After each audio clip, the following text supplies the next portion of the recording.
Hello everyone, welcome to Naira study hub. आप सब कैसे हैं? आई होप कि आप सभी बहुत अच्छे होंगे और अपनी स्टडी को भी बहुत अच्छे से कर रहे होंगे।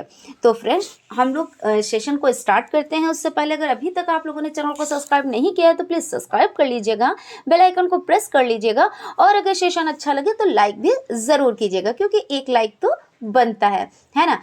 और फ्रेंड्स, सेशन को स्टार्ट करने से पहले हम कुछ आप लोगों से बोलना चाहेंगे। जैसे कि कुछ कमेंट आ रहे हैं कि मैम आप जब आंसर बताया कीजिए ना तो डायरेक्ट ही आंसर बता दिया कीजिए।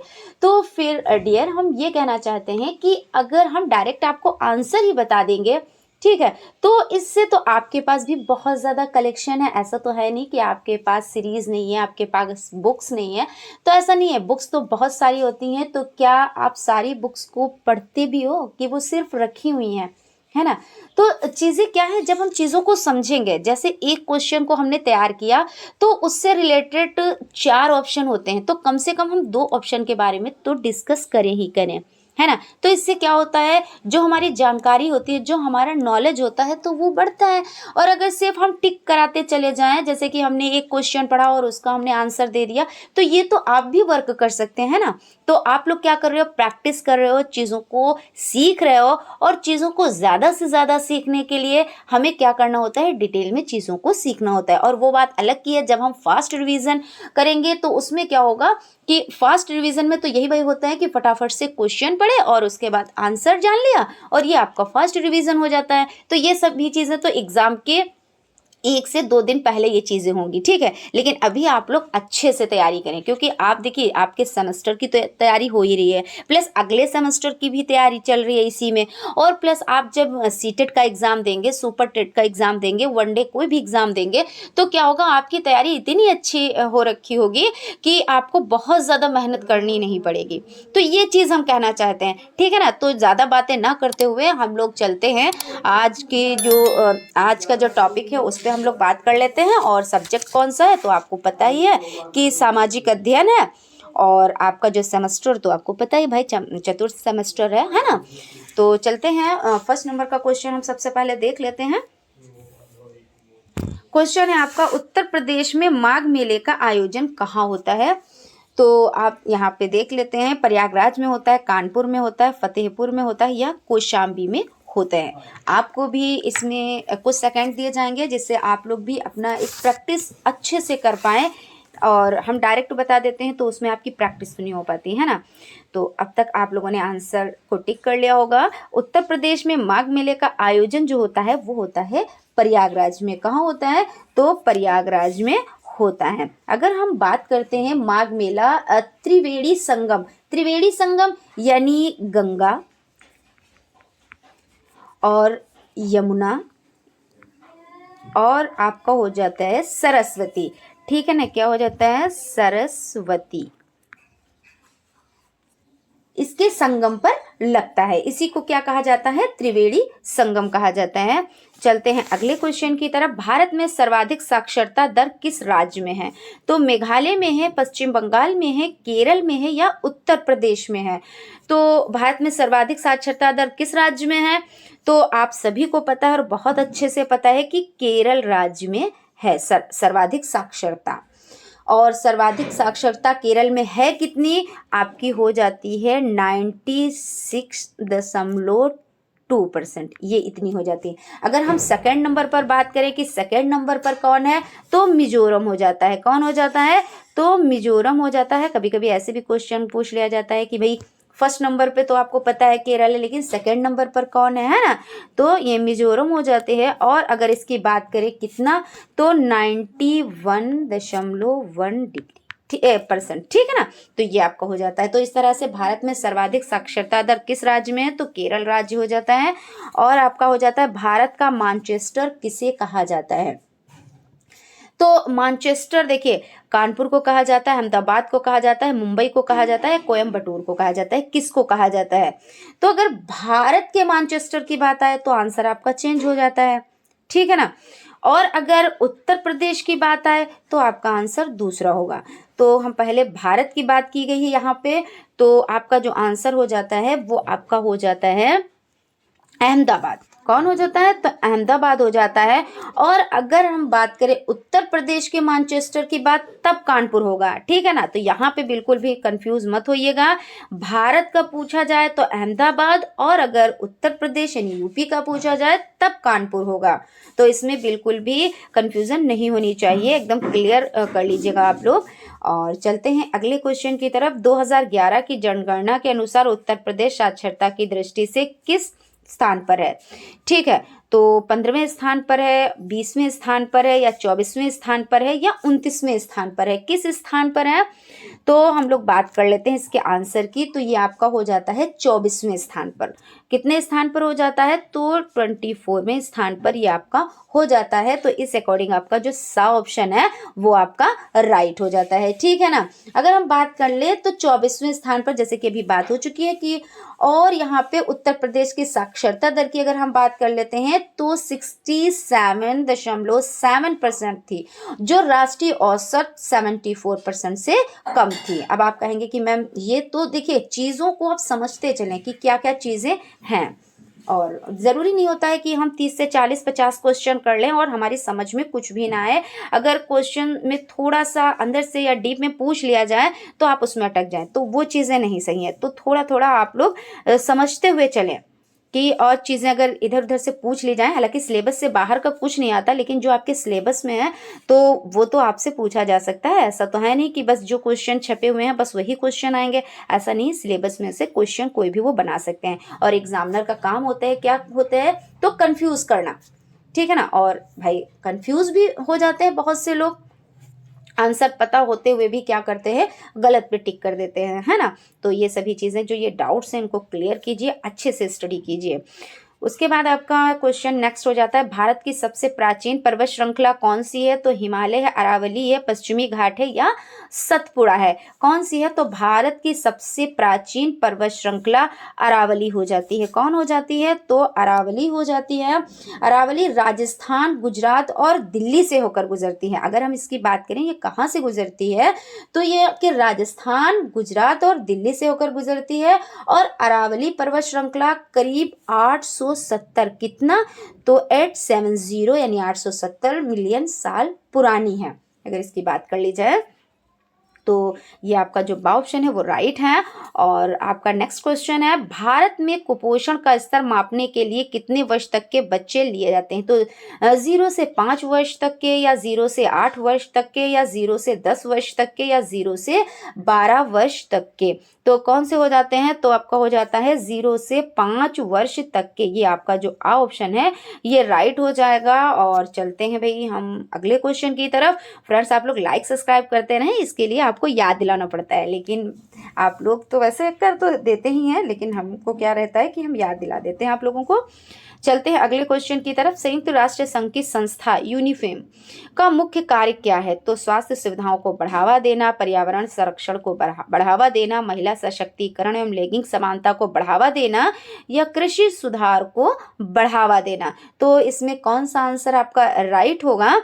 तो इसमें आपका हो जाता है जो 96 नंबर का है, तो उसमें आपका हो जाता है महिला सशक्तिकरण एवं लैंगिक समानता को बढ़ावा देना। क्योंकि क्या है, आज भी महिलाओं की स्थिति बहुत ही दयनीय है ना। और इसमें रूढ़िबद्धता देखने को मिलती है, और इसको हमें क्या करना है? चैलेंज करना है। चैलेंज का मतलब ये होता है लड़कियों को वो काम करवाने हैं जो लड़के करते हैं, और लड़कों को वो काम करवाने हैं जो लड़कियां करते हैं। ऐसा नहीं कि अगर लड़कियां क्या करेंगी, अगर लड़कियां ऑफिस जाएंगी तो गलत है, लड़के अगर रोटियां बना लेंगे तो गलत है, ऐसा नहीं है। तो क्या है, हमें क्या करना है? चैलेंज करना है, और रूढ़िबद्धता को बिल्कुल भी बढ़ावा नहीं देना है। रूढ़िबद्धता मतलब ये हो जाती है कि नहीं, लड़की के लिए पिंक कलर है, लड़के के लिए ब्लू कलर है, लड़का क्या करेगा? बंदूकों से खेलेगा, लड़कियां क्या करेंगी? किचन संभालेंगी। ये क्या होता है? ये रूढ़िबद्धता को बढ़ावा देता है। और जो चीज़ें चल भी रही हैं, कैसे चल रही हैं भाई? चल रही हैं, कुछ लोगों का तो ये एक है कि सिर्फ लड़के ही मैथ पढ़ सकते हैं। अब यहाँ पे मतलब मैथ कह रही है नहीं, हमें सिर्फ लड़के ही टच करेंगे और लड़कियां टच नहीं कर सकती, ऐसा तो नहीं है ना। मैथ भाई कोई भी पढ़ सकता है ना। ड्राइंग सिर्फ लड़कियां ले सकती हैं, होम साइंस सिर्फ लड़कियां ले सकती हैं। क्यों? होम साइंस में जो चीज़ें लिखी हैं वो कोई और भाषा में लिखी हैं क्या? जो ऐसी भाषा जिनको लड़के नहीं पढ़ सकते हैं? तो ये चीज़ें होती है। तो हमें क्या करना है, चैलेंज करना है, हमें उसको बढ़ावा नहीं देना है, ठीक है ना। अगर हम इस पे बात करें तो बहुत देर बात कर सकते हैं, लेकिन टाइम को मद्देनजर रखते हुए, एक क्वेश्चन में ज़्यादा टाइम ना देते हुए, इतना टाइम हमने दिया कि अगर घुमा फिरा के क्वेश्चन पूछ लिया जाए कि रूढ़िबद्धता क्या होता है, इसको चैलेंज कैसे करना है हमें, ये सभी चीज़ें, तो आप ये कवर हो गया। अगर इससे लघु उत्तरीय भी आ जाता है तो आप अच्छे से लिख पाएंगे, ठीक है ना। उसके बाद आपका अगला क्वेश्चन हो जाता है, सत्यार्थ प्रकाश के रचयिता हैं कौन है? स्वामी दयानंद सरस्वती, रामकृष्ण परमहंस, स्वामी विवेकानंद, राजा राम मोहन रॉय। तो सत्यार्थ प्रकाश के जो रचयिता हो जाते हैं वो हो जाते हैं स्वामी दयानंद सरस्वती, ठीक है ना, यानी आ ऑप्शन आपका राइट हो जाता है। चलते हैं भाई अगले क्वेश्चन की तरफ। जलियांवाला बाग हत्याकांड किसने करवाया? तो साइमन ने करवाया, जनरल डायर ने करवाया, लॉर्ड डफरिन ने करवाया, लॉर्ड कर्जन ने करवाया। किसने करवाया? तो इसमें आंसर जो आपका हो जाता है वो हो जाता है कि जलियांवाला बाग हत्याकांड जनरल डायर ने करवाया, ठीक है ना। तो इसके बारे में तो आपको पता ही है कि जब जलियांवाला बाग हत्याकांड हुआ था तो इसमें कितने लोग जो बेचारे बेकसूर थे उन पर गोलियां चलवाई गई और बहुत सारे लोग इसमें घायल भी हो गए थे और बहुत सारे लोग मृत्यु को भी प्राप्त हो गए थे, क्योंकि वो सब बहुत शांत सभा चल रही थी और वहां पर बैठे हुए सभा का आयोजन जो चल रहा था उसमें भाग ले रहे थे और गोलियां क्या हुआ कि चलने लगी और कोई इधर भाग रहा, कोई उधर, अफरा तफरी मच गई थी। तो इस तरह से बहुत ही गलत हुआ था। तो यही किसने करवाया था? तो जनरल डायर ने कराया था। उसके बाद आपका नेक्स्ट क्वेश्चन हो जाता है, उत्तर प्रदेश में उच्च न्यायालय स्थित है तो कहाँ है? प्रयागराज, आगरा, वाराणसी या मेरठ में? तो यहाँ पे आपका जो आंसर हो जाता है वो हो जाता है प्रयागराज, जिसको आप इलाहाबाद भी कह सकते हैं। कहीं पे आपको ऑप्शन इलाहाबाद भी मिल सकता है और वैसे प्रयागराज भी, है ना। तो दोनों चीज़ें पता होनी चाहिए। दोनों का मतलब ये है कि सभी चीज़ें थोड़ी बहुत पता होनी चाहिए, नॉलेज होनी चाहिए उस चीज़ के बारे में। और आपका क्वेश्चन हो जाता है, उत्तर प्रदेश का मैनचेस्टर किसे कहा जाता है? देखिए अभी हम लोगों ने क्या पढ़ा कि भारत का मैनचेस्टर किसे कहा जाता है और अब पढ़ रहे हैं कि उत्तर प्रदेश का मैनचेस्टर किसे कहा जाता है। तो ये आपका हो जाता है कानपुर, ठीक है ना, यानी कि सा ऑप्शन आपका राइट है। चलते हैं अगले क्वेश्चन की तरफ। प्रथम स्वाधीनता संग्राम के दौरान मुगल बादशाह बहादुर शाह जफर को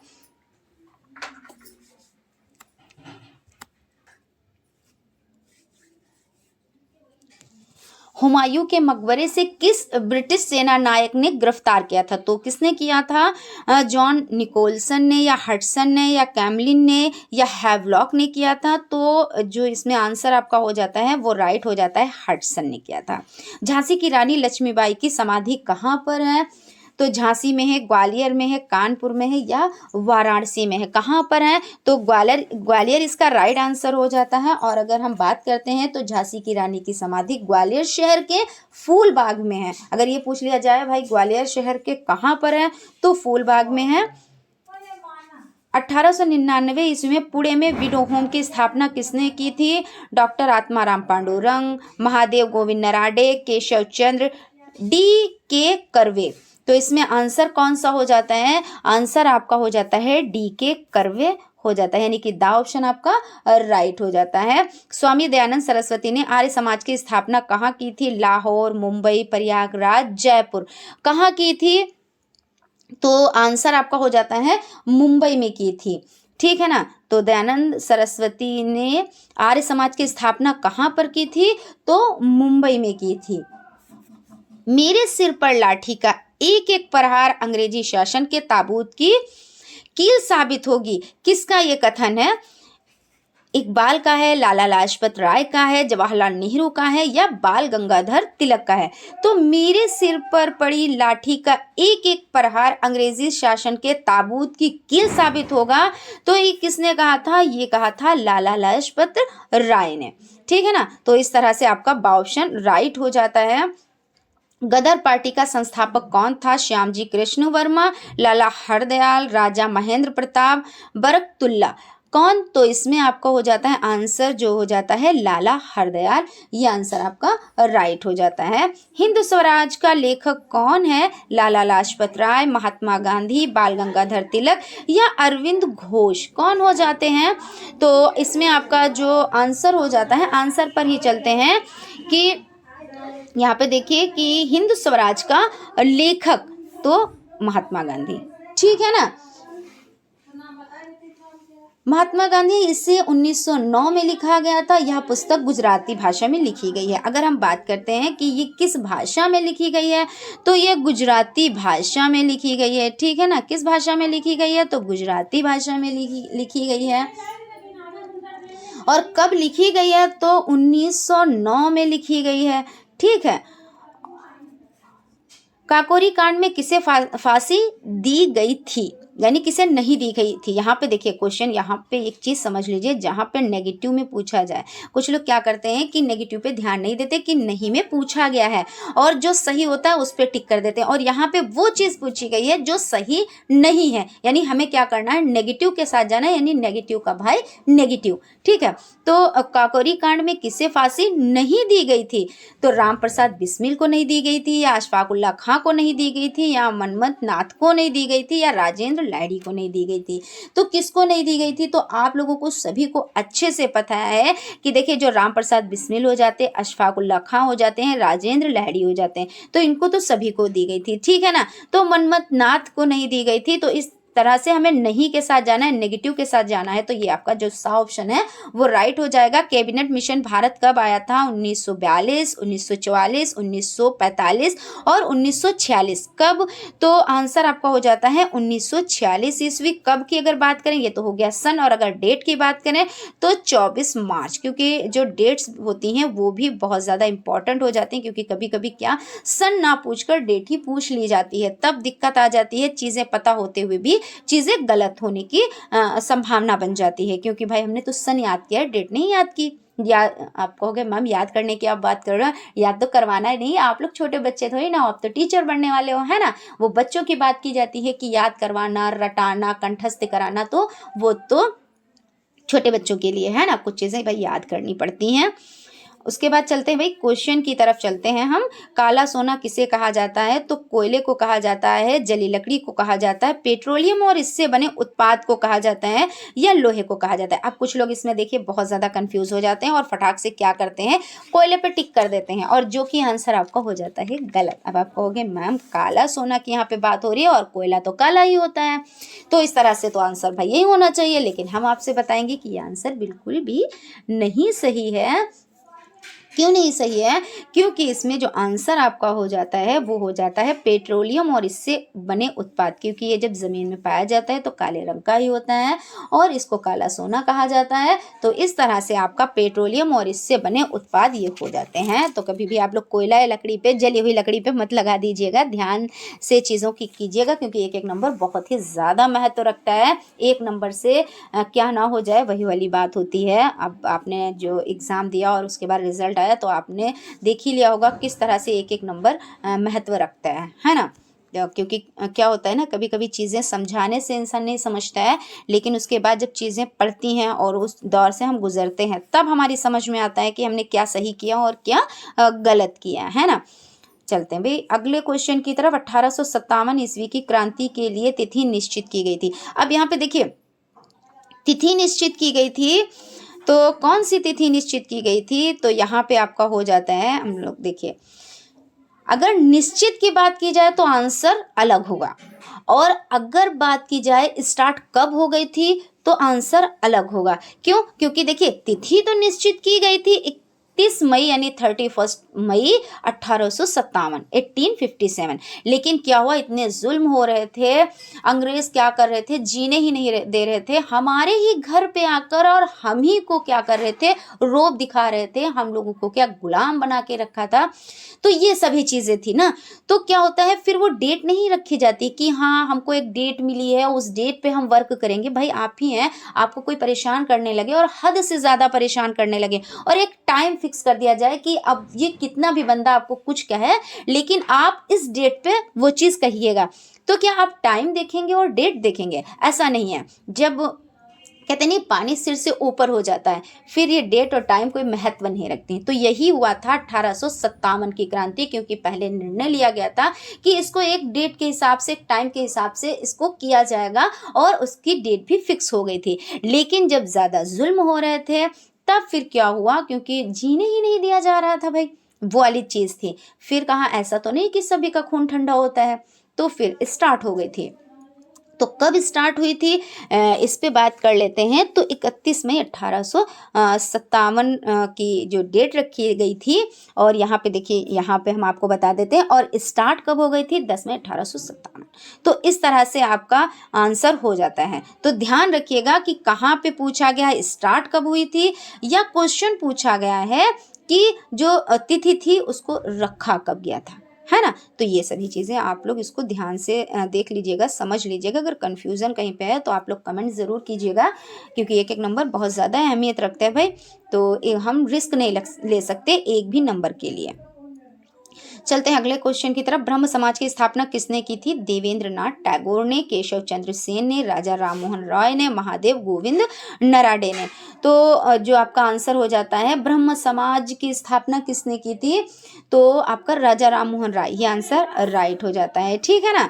और भारतीय राष्ट्रीय कांग्रेस का प्रथम अध्यक्ष कौन था? दादा भाई नौरोजी, उमेश चंद्र बनर्जी, सुरेंद्र नाथ बनर्जी, फिरोज शाह मेहता। कौन हो जाते हैं? तो भारतीय राष्ट्रीय कांग्रेस का प्रथम अध्यक्ष, इसकी बात हो रही है, तो उमेश चंद्र बनर्जी हो जाते हैं। कौन हो जाते हैं? तो ये जो आपका बा ऑप्शन है वो राइट हो जाता है, उमेश चंद्र बनर्जी हो जाते हैं, ठीक है।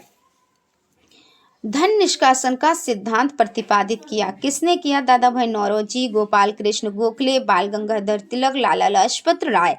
तो धन निष्कासन का जो सिद्धांत था उसको दादा भाई नौरोजी ने दिया। किसने दिया? तो दादा भाई नौरोजी ने दिया। और है आपका क्वेश्चन अगला, निम्नलिखित में से कौन खरीफ की फसल है? यहाँ पे ये पूछा जा रहा है खरीफ की फसल कौन सी है, ठीक है। तो आंसर आपका हो जाता है, यहाँ पे पहले ऑप्शन देख लेते हैं उसके बाद आंसर पर चलते हैं। तो चना है, सरसों है, मूंग है, मटर है। तो इसमें देखिए, एक फसल होती है खरीफ की, एक फसल होती है जायद की, और एक फसल होती है रबी की। तो एक ट्रिक हमने बताई थी कि रबी चना मसाला जोर गरम, इससे आप जो है रबी की फसल याद कर सकते हैं। और जायद की फसल में ये होता है, जैसे आपकी ककड़ी हो जाती है, खीरा हो जाता है, खरबूजा हो जाता है, ये जायद की फसल है। और उसके अतिरिक्त जो चीज़ें बचती हैं वो आपकी खरीफ की फसल हो जाती है। ये भी ट्रिक हम आप लोगों को बता देंगे। इससे क्या होता है, ट्रिक से आप लोग कंफ्यूज नहीं होते हैं। तो खरीफ की फसल कौन सी हो जाती है? तो यहाँ पे आपका चना है, क्योंकि देखिए चना मसाला जोर गरम, तो चा से चना हो गया और माँ से मसाला मटर हो गया, चना मसाला जोर गरम। तो ये सभी चीज़ें हो जाती हैं, लेकिन यहाँ पे मूंग नहीं है, ठीक है ना। ये भी ट्रिक, इस पर भी हम अच्छे से डिस्कस कर देंगे, जो आपकी खरीफ की ट्रिक और जायद की खरीफ की और रबी में ज़्यादा कन्फ्यूज़न होती है, जायद की फसल में इतना जो है कन्फ्यूज़न नहीं होती, इसमें खीरा ककड़ी तरबूज खरबूज ये सभी चीज़ें हो जाती हैं। तो यहाँ पे आंसर पे हम पहले चलते हैं, आंसर आप लोगों को बता देते हैं। जो मूंग है ये आपका राइट आंसर है, ठीक है ना। चरकुला प्रमुख लोक नृत्य है बुंदेलखंड, ब्रजभूमि, अवध, पूर्वांचल। कौन सा हो जाता है? तो चरकुला प्रमुख नृत्य जो हो जाता है वो आपका हो जाता है ब्रजभूमि, ठीक है। इस तरह से आपका आंसर जो है वो बा हो जाता है। अशोक चक्र में तीलियां कितनी हैं? 22 हैं, 28 हैं, 30 हैं, 24 हैं। तो अशोक चक्र में जो तीलियां हो जाती हैं वो हो जाती हैं 24, ठीक है ना। और आपको पता है अगर टोटल कलर है तो भाई 4 हो जाते हैं, पट्टियां 3 हो जाती हैं। हरा कलर कौन सा है? नीचे सबसे होता है ना। वो क्या किसको दर्शाता है? तो हरियाली को दर्शाता है। सफ़ेद कलर बीच में होता है और उसी पे ये अशोक चक्र बना होता है। जो ये चक्र होता है ये किस कलर का होता है? तो ये नीले कलर का होता है, और प्लस इसमें 24 तीलियां होती हैं। तो ये चीज़ें आप लोग याद रखिएगा। हालांकि ये सभी चीज़ें आप लोगों को अच्छे से पता है, हमें पता है कि भाई हाँ बिल्कुल अच्छे से पता है, क्योंकि ये चीज़ें नहीं अगर पता है तो भाई बहुत ही गंभीरता वाली बात है ना। तो ये सभी चीज़ें आप लोगों को पता है। मगर क्वेश्चन ऐसे भी पूछ लिया जाता है, ऐसा नहीं कि हर एक चीज़ ऐसी ही पूछी जाए जो आपने कभी पढ़ी नहीं, और ऐसी तो कोई भी चीज़ इसमें नहीं है कि आपने पढ़ नहीं रखी है, ये तो सिर्फ रिवीजन करना रहता है ना। लेकिन इसमें भी बहुत ही बारीकी से रिवीजन करना रहता है। प्रदूषण के प्रकार कौन से हो जाते हैं? तो वायु प्रदूषण है, ध्वनि प्रदूषण है, जल प्रदूषण है, या उपयुक्त सभी हैं। तो देखिए प्रदूषण में तो सभी आते हैं, तो वायु प्रदूषण ये भी आता है, ध्वनि प्रदूषण ये भी आता है, और जल प्रदूषण ये भी आता है। तो इस तरह से आपका जो उपयुक्त सभी है ये आपका राइट आंसर हो जाता है। हिंदुस्तान रिपब्लिक एसोसिएशन का गठन किसने किया? चंद्रशेखर आजाद, राम प्रसाद बिस्मिल, भगत सिंह, राजगुरु। तो कौन हो जाते हैं? तो आंसर पे चलते हैं हम, चंद्रशेखर आजाद। ठीक है ना। तो हिंदुस्तान रिपब्लिक एसोसिएशन का गठन किसने किया? चंद्रशेखर आजाद ने किया। 1857 की क्रांति का नेतृत्व लखनऊ में किसने किया? वाजिद अली शाह, तात्या टोपे, नाना साहब, बेगम हजरत महल, किसने किया? तो देखिए 1857 की क्रांति का नेतृत्व लखनऊ में यहाँ पे पूछा जा रहा है, तो आपको पता है बेगम हजरत महल ने किया था। और हर जगह पे अलग अलग नेतृत्व किया गया था, क्योंकि इस क्रांति में क्या हुआ था आपको पता ही है कि टाइम से पहले ये क्रांति स्टार्ट हो गई थी, डेट कुछ और रखी गई थी, और स्टार्ट डेट से पहले ही हो गई थी, क्योंकि अभी हमने इस पर डिस्कस किया था कि जब चीज़ें क्या होती हैं, जब पानी ना सिर से ऊपर हो जाता है, लोग हमारे ही घर में आके हमें ही परेशान करते हैं, तो क्या होता है फिर चीज़ें ये नहीं देखी जाती कि टाइम जो फिक्स हुआ था उस टाइम के अकॉर्डिंग हम वर्क करेंगे, फिर चीज़ें इतनी बिखर जाती हैं, फिर डेट और टाइम नहीं याद रहता है, ये बस रहता है कि हमें इनसे क्या करना है, कि हमारे साथ जो गलत हो रहा है हमको उसको सही करना है। तो ये सभी चीज़ें थी। तो फिर अलग अलग नेतृत्व तो सभी लोगों ने किया, बहुत मतलब हर जगह पे अलग अलग नेतृत्व हो रहा था, लेकिन क्या था, क्रांति टाइम से पहले ही स्टार्ट हो गई थी। वो बात अलग रही कि विफल रही, क्योंकि एक काम जब किया जाता है योजना के अनुसार किया जाता है, योजना के अनुसार जब हम वर्क करते हैं ना, तो उसमें हमें सफलता निश्चित ही मिल जाती है। ऐसे कभी ऐसा हो जाता है कि 100 में 100% तो ये मान के ना चले कि भाई हमें सफलता ही मिलेगी, लेकिन 99% तो ये रहता है हमें सफलता मिल जाएगी। लेकिन जब हम योजना के अनुसार कोई वर्क नहीं करते हैं, तो फिर उसमें ये चीज़ तो हम बिल्कुल कह ही नहीं सकते कि हम इसमें जीतेंगे या हारेंगे, ये चीज़ हो जाती है। लेकिन वही वाली बात कि सिर से ऊपर पानी होता है, तो फिर कोई हार और जीत का नहीं देखता है कि हम क्या कर डालें और क्या ना करें, उसके बारे में समझ ही नहीं रहती है, तो ये चीज़ हो जाती है। तो अगर यहाँ पे क्वेश्चन की अगर बात की जाए कि 1857 की क्रांति का नेतृत्व लखनऊ में किसने किया, तो बेगम हजरत महल ने किया था। ठीक है ना। और आज की सीरीज़ का लास्ट क्वेश्चन, उस पर चलने से पहले अगर फ्रेंड्स अभी तक आप लोगों ने चैनल को सब्सक्राइब नहीं किया तो प्लीज़ सब्सक्राइब कर लीजिएगा, बेल आइकन को प्रेस कर लीजिएगा, और अगर सेशन पसंद आया हो तो लाइक भी ज़रूर कीजिएगा, क्योंकि भाई देखिए एक लाइक तो बनता ही है ना। और शेयर भी ज़रूर कीजिए, क्योंकि अब ये आप लोगों की जो सीरीज़ है इसको भी कंप्लीट कराएंगे, प्लस आप लोगों के जो इम्पोर्टेंट क्वेश्चंस हो जाते हैं उनकी भी हम सीरीज़ लेकर आएंगे, यानी हम हैंड राइटिंग नोट्स आप लोगों के लिए लेकर आएंगे जो इम्पोर्टेंट होंगे। क्योंकि कुछ लोगों के मैसेज आते हैं ना, यानी कमेंट आते हैं, तो कहते हैं कि मैम हमें बहुत ज़्यादा इम्पोर्टेंट बता दें, तो वो चीज़ है, हम आप लोगों को कुछ क्वेश्चन ऐसे बताएंगे जिससे बाहर कुछ नहीं, लेकिन उनको भी आपको क्या करना होगा, डिटेल में पढ़ना होगा, क्योंकि क्वेश्चन हम वो लेके आएंगे, क्योंकि घुमा फिरा के क्वेश्चन पूछे जाते हैं वही, लेकिन समझने की बात होती है। ठीक है ना। तो ऐसे भी हम आप लोगों के लिए एक क्लास लेकर आएंगे, लेकिन चीज़ों को हम तो यही कहते हैं कि पहले आप लोग बारीकी से इसको पढ़ें और उसके बाद आप लोग शॉर्ट पे जाएं। ऐसा नहीं है कि हमने शॉर्टकट में पढ़ लिया, एक दिन की पढ़ाई कर ली और हमारा काम हो गया, नहीं। देखिए नंबर आना अलग चीज़ होती है, वैसे तो एक एक नंबर का महत्व तो बहुत ज़्यादा होता है, लेकिन कुछ लोग क्या करते हैं कि देखिए कितनी डिग्रियां होती हैं, कितने डिप्लोमे होते हैं, लेकिन उनको ज्ञान नहीं होता है।